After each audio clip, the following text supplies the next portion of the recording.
What's going on, everyone? I hope you guys are doing well, and I hope that you're all having a great day, and thank you for joining me for your daily dose of Star Wars. We are so close to the release of The Last Jedi, and I can't wait. I remember my excitement leading up to The Force Awakens, and the day it finally came, me and my best friend were so excited to go see it we got to the theater 3 hours early.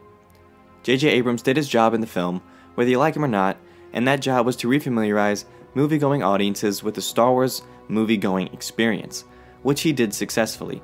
It was a box office smash, critics praised it, and it exposed Star Wars to a new generation of fans.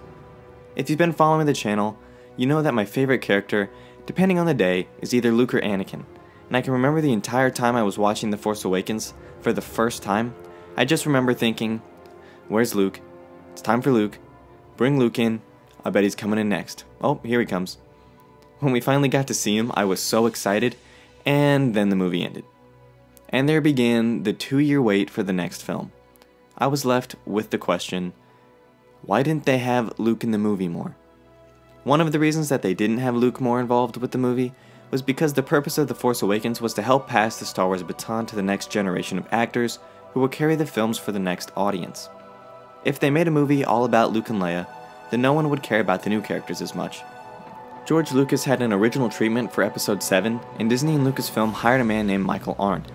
He was known at the time for writing Toy Story 3, The Hunger Games: Catching Fire, and Inside Out, and Disney wanted him to write the outline for the movie based on the treatment that George Lucas had done.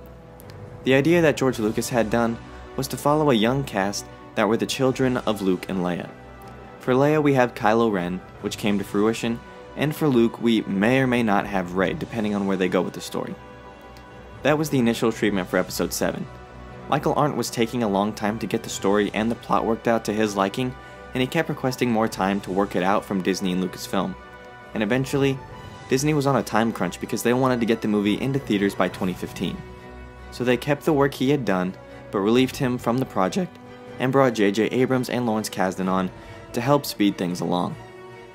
The reason Michael wanted more time to work on the project was because he was trying to find a satisfying way to have Luke in the story, without having him overpower it.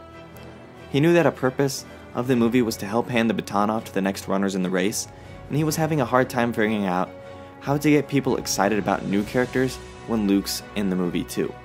In regards to this, he said, "I'll just say very quickly that very early on, I tried writing versions of the movie where the girl is at home, her home gets destroyed, she goes on the road, she meets Luke, and then she goes and she kicks the bad guy's butt. It just never worked. I struggled with this. This was back in 2012. It just felt like every time Luke came in and entered the movie, he just took it over. Suddenly, you didn't care about your main character anymore because like, oh dang, Luke Skywalker's here. I want to see what he's going to do." I totally understand the fact why he wanted more time now, especially since I was one of those people watching The Force Awakens, waiting and waiting for Luke to show up and wanting to know what he's going to do and where he was and why he wasn't in the movie up until the last 40 seconds. If Luke was more involved in The Force Awakens, exactly what Michael said would have happened. He would have taken over the movie, and your interest in the main characters of the film would be dwindling and hanging on by a thread because you're more interested in what Luke was going to do. And that's why Luke wasn't in The Force Awakens more than he was. That wraps things up for me here in this video. I hope you guys enjoyed it. If you did, give this video a thumbs up, and subscribe to the channel for more videos like this one. If you're a daily coffee drinker and want to be one of the first to see a new video as soon as I can get it up, hit that bell down there to receive a notification on your iOS or Android device the second a new video goes live. Thank you guys for watching, and as always, keep loving Star Wars. I'll catch you guys tomorrow. Peace.